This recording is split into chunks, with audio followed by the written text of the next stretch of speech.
नमस्ते दोस्तों, स्वागत है आपका आज की इस वीडियो में।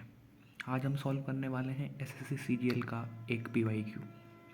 और ये पीवाईक्यू ऐसा है, इसको अगर आप देखते ही कूद गए सॉल्व करने के लिए या एग्ज़ाम में प्रेशर में डायरेक्ट आप सॉल्व करने चले गए तो हो सकता है आपको काफ़ी टाइम लग जाए इसको सॉल्व करने में।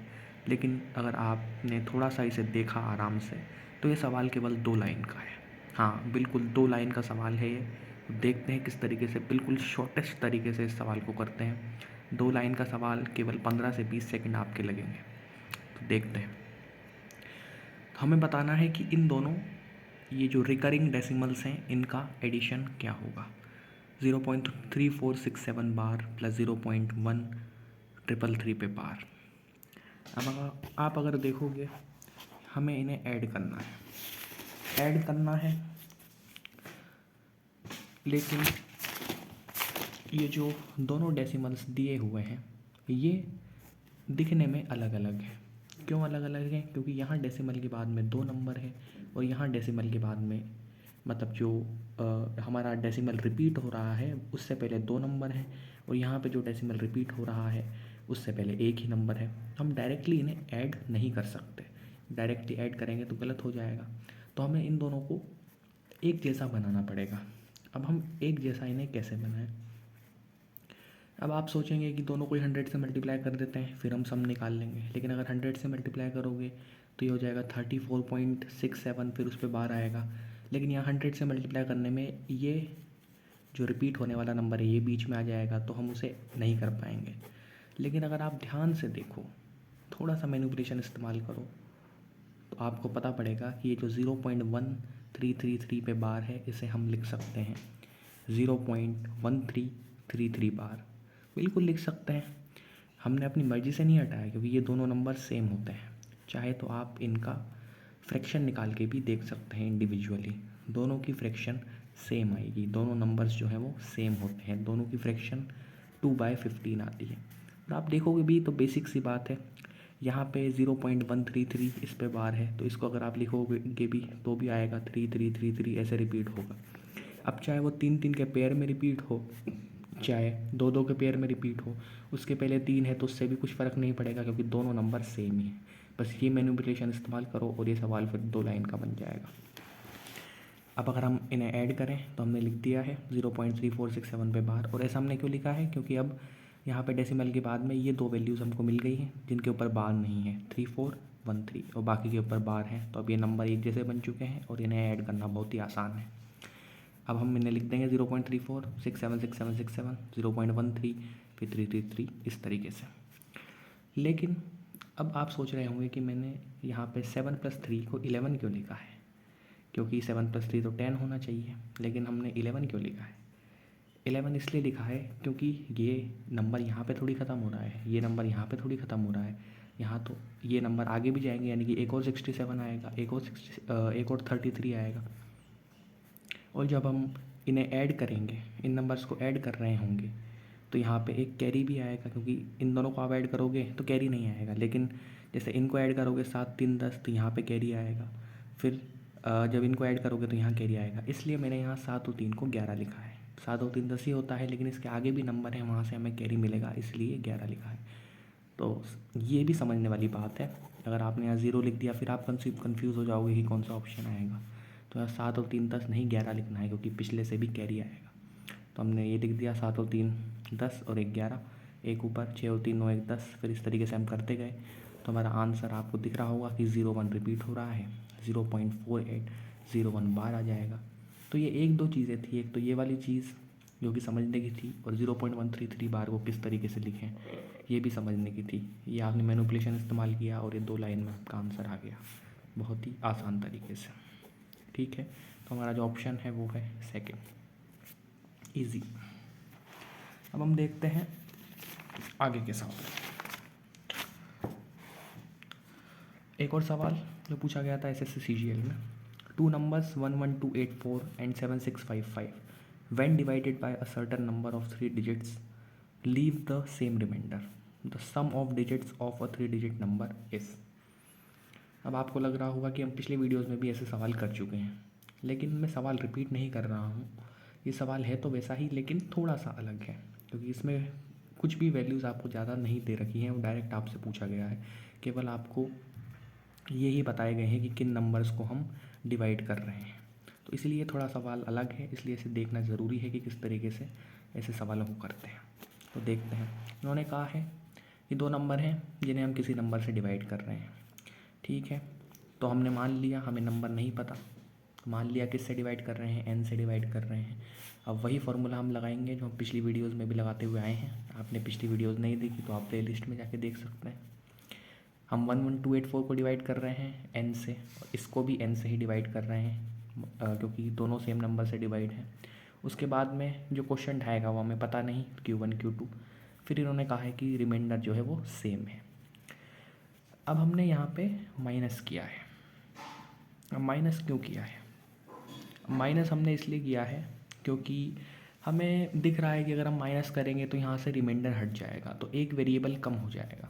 जैसे इस इक्वेशन में आपको केवल 1 2 3 ये 3 ही वेरिएबल हैं, अगर हम ऐड कर देते तो रिमाइंडर भी आ जाता। तो हमने माइनस करके देखा, यहाँ भी देखते हैं माइनस करके क्या होता है। लेकिन अभी भी आप देखोगे ठीक है, माइनस भी कर लिया, दिमाग में आ गया आइडिया। लेकिन अब हम आगे क्या करें, क्योंकि 3629 = n/(Q1 - Q2)। अब यहाँ से हम क्या वैल्यू निकालें? सम ऑफ डिजिट्स पूछ रहा है ये तो 3 डिजिट नंबर की, मतलब ये जो है क्या बोलते हैं, जिस नंबर से हमने डिवाइड किया है यानी कि n है, उसकी सम ऑफ डिजिट्स पूछ रहा है। अब हम किस तरीके से पता लगाएंगे सम ऑफ डिजिट्स? हमें तो कुछ पता ही नहीं, बस ये इक्वेशन है हमारे पास। तो अब वो देखते हैं कैसे पता लगाएंगे। इन्होंने जो इम्पोर्टेंट बात बताई है वो है कि when divided by certain number of 3 digits. ये सबसे इम्पोर्टेंट बात है इस क्वेश्चन की, कि ये जो नंबर जिससे हम डिवाइड कर रहे हैं, जो कि हमने n माना है, वो एक 3 डिजिट का नंबर है। यही इम्पोर्टेंट बात है जहाँ पे सवाल सॉल्व होगा। अब वो 3 डिजिट का नंबर है, ठीक है। अब इस इक्वेशन का तो के राइट हैंड साइड का हम कुछ नहीं कर सकते, क्या करेंगे? तो 3629 है, हम देखते हैं कि चलो इसको तोड़ के देखते हैं प्राइम फैक्टर्स में क्या आता है। तो 3629 को अगर आप तोड़ोगे तो आएगा 19 × 191। अब ये मुझे कैसे पता? मैंने डिविजिबिलिटी चेक कर करके देखा, मुझे भी नहीं पता था 3629 को ऐसे लिखते हैं। मैंने डिविजिबिलिटी चेक करी इसकी जल्दी जल्दी से, 2 3 5 इन सब से चेक करी, फिर पता पड़ा कि ये तो 19 से डिविजिबल है। 19 × 191 इसे लिख सकते हैं। अब बस यहीं ये सवाल सॉल्व हो चुका है, क्योंकि 3629 को हम लिख सकते हैं 19 × 191, और इस इक्वेशन से 3629 को हमने लिखा था n टाइम्स Q1 - Q2।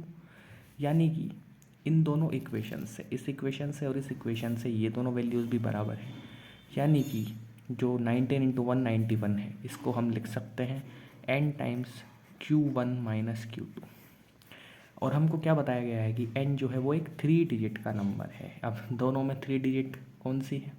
दोनों में 3 डिजिट केवल यही वाली है, दोनों में 3 डिजिट यही वाली है, 3 डिजिट का नंबर है। तो हमें पता पड़ जाएगा कि n की वैल्यू क्या होगी, 191। ऐसे देखने से तो पता नहीं पड़ेगा, लेकिन जो इसमें कंडीशन दी गई है कि 3 डिजिट का नंबर है, अब चूँकि 3 डिजिट का नंबर है तो 191 जो है वो हमारा आंसर होगा। मतलब आंसर नहीं होगा, n = 191 होगा। तो सम ऑफ डिजिट्स जो आएगी वो आएगी 1 + 9 + 1 यानी कि 11। तो ये थोड़ा सा अलग सवाल था जो SSC CHSL में पूछा गया था। हमारा ऑप्शन होगा 4th। इस तरीके से इसको सॉल्व करते हैं। अगले सवाल की तरफ बढ़ते हैं। ये एक इजी क्वेश्चन है, बस लास्ट में थोड़ी सी मैनिपुलेशन है, इसलिए गलत हो सकता है। तो ये हम देखते हैं, which one of the following will completely divide this term. तो हमने लिया ठीक है 5^71 + 5^72 + 5^73 कि ये जो नंबर्स दे रखे हैं वो इनमें से कौन सा नंबर इसको कम्प्लीटली डिवाइड करेगा। तो हम देखते हैं, हमने देखा टर्म को, हमने देखा कि 5^71 यहाँ से कॉमन ले सकते हैं, वो तो हम क्या ही करें इस टर्म का। चलो वो कॉमन ले लेते हैं, 5^71 कॉमन लिया तो यहाँ आएगा 1, यहाँ आएगा 5^1, फिर ये आएगा 5^2। इनको ऐड कर देंगे 1 + 5 + 25 तो आ जाएगा 31। लेकिन आप अगर अब भी देखें तो हम कैसे पता लगाएं कि ये नंबर किससे डिविजिबल है, क्योंकि यहाँ तो 31 आ रहा है। 5^71 का हमको कुछ पता नहीं क्या होता है। तो ये नंबर क्या 150 से डिविजिबल है, 160 से है, 155 से है, तब कैसे पता लगाएं? तो हमने सोचा कि चलो 1/5 को ऐसा करते हैं, 5^71 को 5^70 × 5 1/5 इधर ले लेते हैं, क्योंकि 31 जितना छोटा नंबर तो है ही नहीं। यहाँ पे दे रखा है लेकिन ये 30 दे रखा है, तो 30 तो आएगा नहीं। तो हम ऐसा करते हैं, एक 5 को अलग ले लेते हैं। हमने एक 5 को अलग लेके देखा तो 31 इंटू 5 तो 150, सॉरी 30 इंटू 5 जो होता है, 31 इंटू 5 जो होता है वो मैंने यहाँ गलत लिख दिया, 155 होता है। ठीक है, और 155 जैसे ही हमने देखा कि तो ऑप्शन 3 में दे रखा था, यानी कि यही हमारा नंबर है।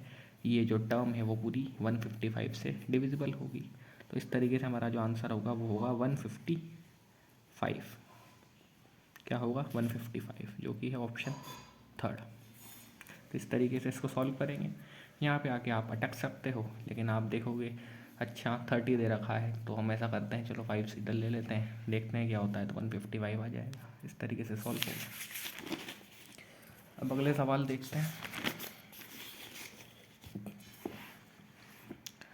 अगला सवाल है जो कि थोड़ा सा मैनिपुलेटिव है, थोड़ी सी कैलकुलेशन है, बाकी एक इजी सवाल है। पूछा गया था SSC CHSL में 2013 में।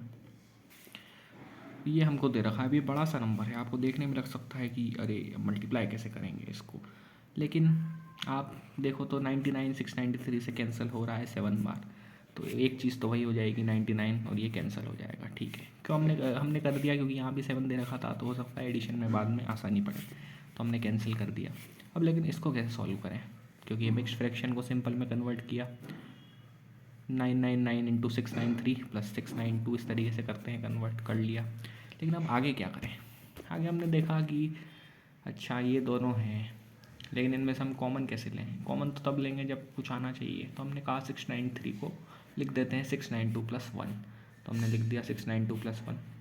ठीक है, अब ये इन दोनों में अब कॉमन आ जाएगा, तो उसके लिए पहले हम इनको मल्टीप्लाई कर लेते हैं इस वाली टर्म को, तो ये हो जाएगा 999 इंटू 692 प्लस 999 प्लस 692। अब इस टर्म में और इस टर्म में जो है वो कॉमन आ जाएगा। ठीक है, ये टर्म और ये टर्म आप लोगे तो कॉमन आएगी। क्या कॉमन आएगा? 692 दोनों में कॉमन है, तो हमने 692 ले लिया। यहाँ बचेगा 999, यहाँ बचेगा 1, तो ये बच जाएगा 999। फिर इसी तरीके से आगे बढ़ेंगे, ये 999 प्लस 1 क्या होगा? 1000 होगा, ये मल्टीप्लाई होगा इससे, तो 692,000, ये बन जाएगा 692,000 प्लस 999। ये ऐड करना तो आसान नहीं है, क्योंकि 3 9 है, यहाँ 3 0 है, तो 692,999 हो जाएगा अपॉन 7। फिर उसके बाद में आप देखोगे कि यहाँ 1/7 है, यहाँ भी ये है, तो हम दोनों को ऐड कर सकते हैं। दोनों को ऐड कर लिया, तो अब अगर 1 आप ऐड कर दोगे इसमें, तो क्या हो जाएगा 693,000/7, फिर डिवाइड कर लोगे तो आ जाएगा 99,000। तो इस तरीके से कॉमन लेके थोड़ा सा मैनिपुलेट करके आप इजीली सॉल्व कर सकते हो। आप चाहो तो यहाँ पे एक और तरीका है, वो ये है कि जैसे यहाँ पे लिखा हुआ था 992 इंटू 693 प्लस 692, तो आपने 693 को 692 प्लस 1 लिखा था, तो आप 692 को 693 माइनस 1 भी लिख सकते हो। इस तरीके से भी हो जाएगा 999 इंटू 693 प्लस 693 माइनस 1 अपॉन 7। अब आप देखोगे कि दोनों में 693 कॉमन है, 693 कॉमन ले लिया, बचा 999 प्लस 1, जो कि हो जाएगा 693,000 माइनस 1 अपॉन 7। और आप देखोगे तो फिर ऐड करने पे 1 1 कैंसिल हो जाएंगे, तो ये बचेगा, डिवाइड करने पे ये आंसर आएगा। तो इस तरीके से भी कर सकते हैं। ये वाला मेथड मुझे थोड़ा और आसान लगा। अगले सवाल की तरफ बढ़ते हैं।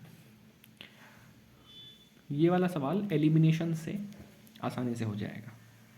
एलिमिनेशन इसमें थोड़ा सा आप खो सकते हो, अगर आपने चॉइस ए और बी की सही नहीं ली तो आप गलत कर सकते हो। तो ए और बी की क्या चॉइस लेनी है उस पर ही डिपेंड करता है ये सवाल कितना फास्ट सॉल्व होगा। तो मैं आपको बताऊंगा कि किस तरीके से चूज़ करते हैं ताकि फास्ट सॉल्व हो। ये पूछा गया था CGL 2010 के अंदर। If a and b are two positive integers by which of the following integers is a power 4 minus b power 4 always divisible. अगर a और b जो है वो दो ऑड पॉजिटिव इंटीजर्स हैं, ऑड हैं और पॉजिटिव हैं, ऑड मतलब 1 3 5 7, पॉजिटिव है मतलब ग्रेटर देन 0 है, तो a और b हमको दो नंबर दे दिए हुए हैं जो ऑड पॉजिटिव हैं, तो हमें बताना है कि a power 4 minus b power 4 ये जो टर्म है वो हमेशा किससे डिविजिबल होगी? हमेशा डिविजिबल होनी चाहिए, क्योंकि ऑलवेज है। ठीक है ना, क्योंकि ये ऑलवेज वाले सवाल ऐसे ही होते हैं कि ये टर्म कई बार डिविजिबल 3 से भी होती है, 6 से, 8 से, 12 से, सबसे होती है, लेकिन ऑलवेज पूछा है, ऑलवेज होनी चाहिए। अगर एक भी बार नहीं हुई तो गलत हो जाएगा। ठीक है, तो बस इसी चीज़ का हम यूज़ करेंगे। अब हमने देखा कि हम क्या करें, ऑड पॉजिटिव इंटीजर दे रखा है, ए पावर 4 माइनस बी पावर 4 दे रखा है। अब इस टर्म को देखना है, इसकी डिविजिबिलिटी चेक करनी है, तो देखते हैं इसको हम कुछ चेंज कर सकते हैं। तो चेंज करके देखते हैं, ए पावर 4 माइनस बी पावर 4, अगर आप डायरेक्ट भी करना चाहो तो डायरेक्ट भी कर सकते हो, डायरेक्ट वैल्यू भी पुट कर सकते हो। बाकी अगर आप चेंज करना चाहो तो ए पावर 4 माइनस बी पावर 4 को आप कुछ इस तरीके से ए स्क्वायर का स्क्वायर माइनस बी स्क्वायर का स्क्वायर लिख सकते हो, जो कि हो जाएगा ए स्क्वायर माइनस बी स्क्वायर वाली आइडेंटिटी बनेगी ए प्लस बी ए माइनस बी, फिर वापस से ए प्लस बी ए माइनस बी वाली आइडेंटिटी बनेगी, तो इसको लिख सकते हो ए प्लस बी ए माइनस बी ए square plus B square. Simplify करने के लिए है, बाकी ज़रूरी नहीं है। अब मेन बात है यहाँ पे चेक करने की कि ए और बी क्या लें। इन्होंने कहा था ऑड पॉजिटिव इंटीजर्स हैं, ऑड होने चाहिए, पॉजिटिव होने चाहिए। अब आपको शॉर्टेस्ट पॉसिबल वैल्यूज़ लेनी है यहाँ पे, क्योंकि अगर आप बड़ी वैल्यू लोगे तो वो सबसे ही डिविजिबल आपको मिल जाएगा। तो जितनी छोटी वैल्यू लोगे उसके उतने ज़्यादा चांस होंगे एलिमिनेशन में, क्योंकि आप जितनी बड़ी वैल्यू लेते जाओगे उसके उतने ही फैक्टर होते जाएंगे, तो वो उतनी ज़्यादा नंबर से डिविजिबल होता जाएगा। तो जब सबसे छोटी वैल्यू आप ले सकते हो वो है 1 और 3, क्योंकि 1 सबसे छोटा नंबर है, उसके बाद 3 आता है, तो 1 और 3 ले लो आप, 1 3 या 3 1 जो भी आप ले लो। तो ये ऐसे करोगे तो बाकी सब एलिमिनेट हो जाएंगे और एक ही ऑप्शन बचेगा। तो हमने ले लिया A=3 B=1, और मैं आपको बताऊंगा अगर गलत कुछ और वैल्यू लोगे तो क्या आंसर आएगा। A=3 B=1 लोगे, इसमें आप डायरेक्ट भी पुट कर लो या इसमें पुट करके देख लो। ये जो हमने सिंप्लीफाइड एक्सप्रेशन निकाला है क्या हो जाएगा, 1 + 3 3 - 1 A² + B² हो जाएगा। अब मैंने यहाँ पे आप 1 3 भी ले सकते हो, लेकिन यहाँ पे क्या फिर 1 - 3 करोगे तो नेगेटिव आ जाएगा, इसलिए मैंने 3 1 ले लिया। डिविजिबिलिटी हम जनरली पॉजिटिव में ही चेक करते हैं, तो इसलिए पॉजिटिव रखने के लिए 3 और 1 लिया है, 1 3 नहीं लिया। तो 3 + 1 3 - 1 9 + 1, तो ये आएगा 80। आप देखोगे 80 ना तो 6 से डिविजिबल है, ना 12 से डिविजिबल है, ना 3 से, यानी तीनों ही एलिमिनेट हो चुके हैं। केवल 8 हमारा जो है वो आंसर है। अगर आपने कुछ और ले लिया होता, मान लो आपने 1 और 5 ले लिया होता, फिर आप इसमें पुट करते तो क्या आता, तो आता 6 5 - 1 4 और ये 26। अब ये जो नंबर है वो 6 से भी डिविजिबल है, ये जो पूरा नंबर है 6 × 4 × 26 6 से भी डिविजिबल है, 8 से भी डिविजिबल है, 12 से भी डिविजिबल है और 3 से भी डिविजिबल है।